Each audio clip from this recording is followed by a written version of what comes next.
Orthographe. Je manipule les mots. À bord du bateau. Nous sommes montés à bord du bateau. Mes frères et sœurs ont couru sur le pont du bateau. Nous n'avons jamais oublié cette belle aventure en mer. 1.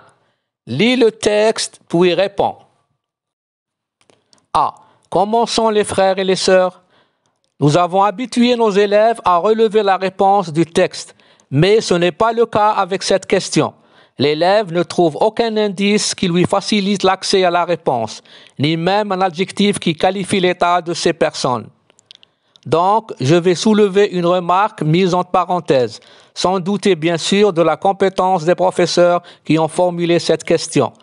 Cette question demande à l'élève de puiser dans le texte pour repérer l'implicite, le sous-entendu, c'est-à-dire de déduire plusieurs possibilités de réponse et le professeur sera obligé d'accepter toute réponse valable qui montre l'état de ces personnes, telles que joyeux, content, ému. Le professeur aurait dû formuler la question de cette manière. À ton avis, comment sont les frères et les sœurs?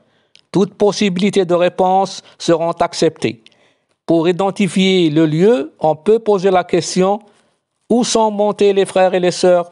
Les frères et les sœurs sont montés à bord du bateau. B. Qu'ont-ils fait? C. Ont-ils oublié cette belle aventure en mer? D. Recopie les participes passés. Avec quel auxiliaire sont-ils conjugués? Je retiens. Le participe passé conjugué avec l'auxiliaire être s'accorde en genre et en nombre avec le sujet. Il est tombé, elle est tombée. Le participe passé conjugué avec l'auxiliaire avoir ne s'accorde pas avec le sujet. Il a répondu, elle a répondu. Je réponds aux questions. A. Où sont montés les frères et les sœurs? Les frères et les sœurs sont montés à bord du bateau. B. Qu'ont-ils fait? Ils ont couru sur le pont du bateau. C. Ont-ils oublié cette belle aventure en mer? Non, ils n'ont jamais oublié cette belle aventure en mer. D. Recopie les participes passés. Avec quel auxiliaire sont-ils conjugués? Je recopie les participes passés. Monter est le participe passé. Il est formé à partir du verbe du premier groupe monter. Il est conjugué avec l'auxiliaire être. Il s'accorde en genre et en nombre avec le sujet nous. Il prend un S au pluriel. Couru est le participe passé. Il est formé à partir du verbe du troisième groupe courir. Il est conjugué avec l'auxiliaire avoir. Il ne s'accorde pas en genre et en nombre avec le sujet mes frères et sœurs. Il ne prend pas un S au pluriel. Oublier est le participe passé. Il est formé à partir du verbe du premier groupe oublier. Il est conjugué avec l'auxiliaire avoir. Il ne s'accorde pas en genre et en nombre avec le sujet nous. Il ne prend pas un S au pluriel. Il faut retenir la règle. Le participe passé conjugué avec l'auxiliaire être s'accorde en genre et en nombre avec le sujet. Nous sommes montés à bord du bateau. Le participe passé conjugué avec l'auxiliaire avoir ne s'accorde pas avec le sujet. Mes frères et sœurs ont couru sur le pont du bateau. Nous n'avons jamais oublié cette belle aventure en mer. Cette dernière phrase est à la forme négative. Attention! Si le verbe est conjugué au passé composé, on place ne ou un apostrophe avant l'auxiliaire avoir ou être. Tu as mangé ta pomme. Tu n'as pas mangé ta pomme. À retenir, les verbes pronominaux se conjuguent toujours avec l'auxiliaire être.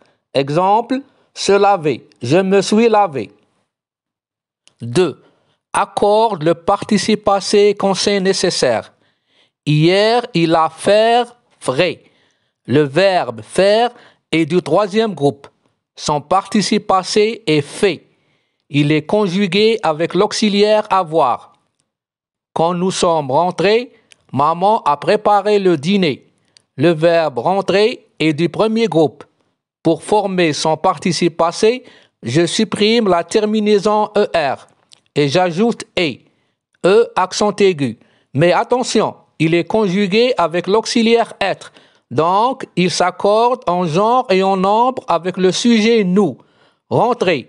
Rentrer prend un S du pluriel. Le verbe préparer est du premier groupe. Pour former son participe passé, je supprime la terminaison ER et j'ajoute E. E accent aigu. Il est conjugué avec l'auxiliaire avoir. Il ne s'accorde pas avec le sujet maman. Préparer. Préparer ne prend pas un E du féminin. Mes sœurs sont pressées de voir le grand parc de la ville. Le verbe pressé est du premier groupe. Pour former son participe passé, je supprime la terminaison ER et j'ajoute E. E accent aigu. Mais attention, il est conjugué avec l'auxiliaire être. Donc, il s'accorde en genre et en nombre avec le sujet mes sœurs. Pressé se termine par ES. E du féminin et S du pluriel. 3. Relis le texte pour y choisir la bonne réponse. Comment est l'aventure en mer? C'est une mauvaise aventure en mer ou bien c'est une belle aventure en mer? Je relis le texte. À bord du bateau. Nous sommes montés à bord du bateau.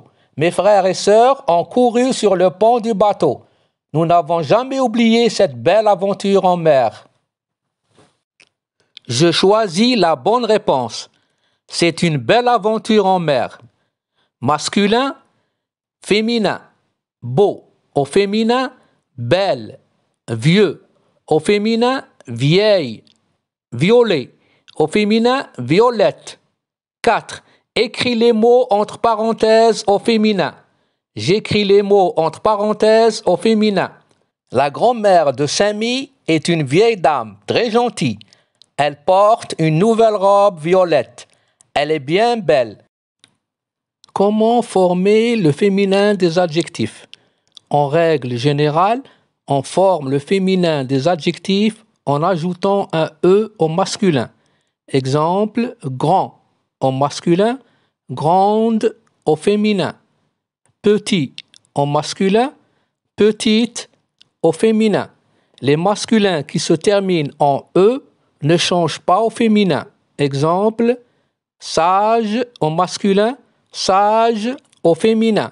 Yassine est un enfant sage. Amira est une fille sage. Les masculins en O, E-A-U, forment le féminin en L, E-2-L-E. Exemple, beau. Au masculin, belle au féminin. Nouveau au masculin, nouvelle au féminin. Les masculins en il, IL, forment le féminin en il, I-2-L-E. Exemple, gentil. Au masculin, gentil au féminin, I-2-L-E. Les masculins en ET forment le féminin en et, E-2-T-E. Exemple, au masculin, violet, au féminin, violette. Exception.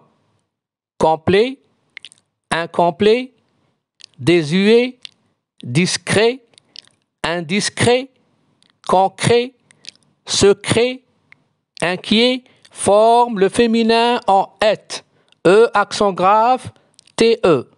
Les adjectifs beau, vieux, nouveau, mou et fou sont des cas particuliers.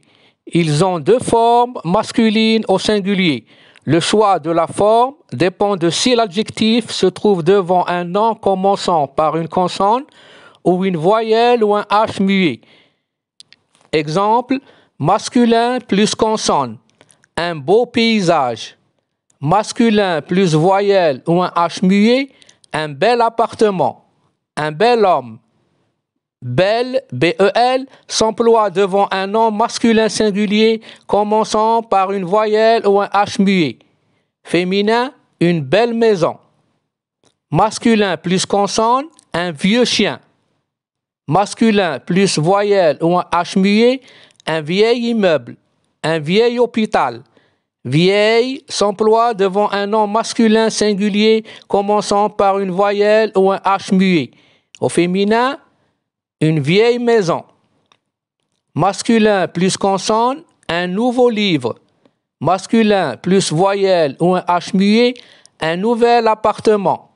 Un nouvel hôpital. Nouvelle s'emploie devant un nom masculin singulier commençant par une voyelle ou un H muet. Au féminin, une nouvelle maison. 5. Décris une camarade en utilisant des adjectifs au féminin. Tes camarades devinent qui c'est. Je décris une camarade. Elle a une petite taille. Elle porte une belle robe à rayures blanches et noires. Elle est gentille et intelligente. Elle obtient toujours de bonnes notes.